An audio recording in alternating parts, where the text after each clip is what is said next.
quiet storm is building in Asia and the world is watching. Behind closed doors and diplomatic smiles, the United States is pushing hard, asking its key allies, Japan and Australia, to take a clear stand. What will you do if China attacks Taiwan?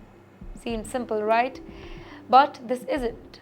According to sources and analysts, Washington is struggling to get a straightforward answer.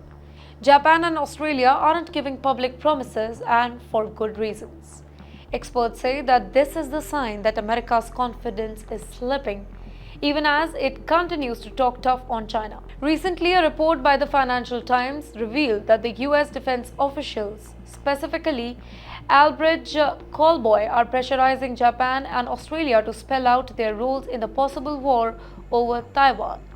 Callboy, a very well-known China hawk and Pentagon's number 3 man, has been using allies to spend more on defense and prepare for what he calls collective deterrence. But in his public statement, he has avoided even mentioning Taiwan, suggesting the US is nervous about spooking its allies. And it's kind of working, not just the way that Washington really hoped for. Japan and Australia are refusing to say anything openly. Why? Because they know exactly what's at stake here. Jumping into a fight over Taiwan could pull them into a full-blown war with China, their largest trading partner. Neither country wants that, specifically not with elections, economic uncertainties, and regional tensions already running high. Now take Japan for example.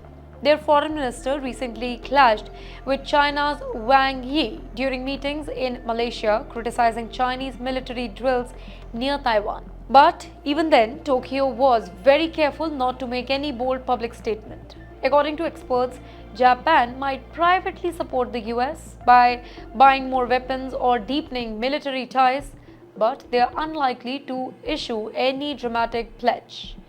Why? Because they don't want to ruin their relationship with either of the sides. Now, Australia. Australia is walking the same rope. Their Prime Minister, Anthony Albanese, during a recent visit to China, simply said, "We support the status quo." Basically, in diplomatic language, that means don't rock the boat. He added that Australia opposes any unilateral action on Taiwan, which is a kind of way of saying that we don't want a war and we don't want to pick sides. So basically, the reality is both Japan and Australia are kind of stuck. They are tied to the United States through security alliances, but economically bound to China. One wrong move and they could end up in the crossfire, literally and economically. And what's behind this American pressure campaign? That's the main part. Well, experts say that it is a sign that US does not feel confident handling a Taiwan crisis all alone anymore. As China's military power grows and the US face global fatigue from decades of wars, Washington wants backup. By getting allies to commit to a possible war with China, well, that's a very tall order. And here's the deep twist. America itself isn't clear about this. It follows a strategy called strategic ambiguity, meaning that it refuses to say whether it would actually defend Taiwan or not. So basically, if America won't even confirm its own plan, why would Japan or Australia would? In the meantime, China is watching all of this very closely. From Beijing, Taiwan is not a distant issue. It's a national obsession. They have said repeatedly that if necessary, they'll take Taiwan back by force. And the recent changes in US statement, like quietly removing language saying that it does not support Taiwan independence, have only inflamed tension. So the bottom line is, the US wants a stronger front against China, but its top allies aren't ready to raise their hands for war. They are being very cautious, very calculated, and yes, quiet. Now, because of them, this isn't about shouting slogans, it's about survival.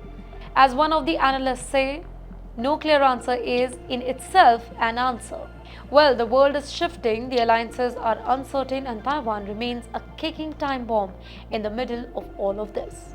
Whether or not Japan and Australia says it out loud, they know that the next big conflict might be one that is a misstep away.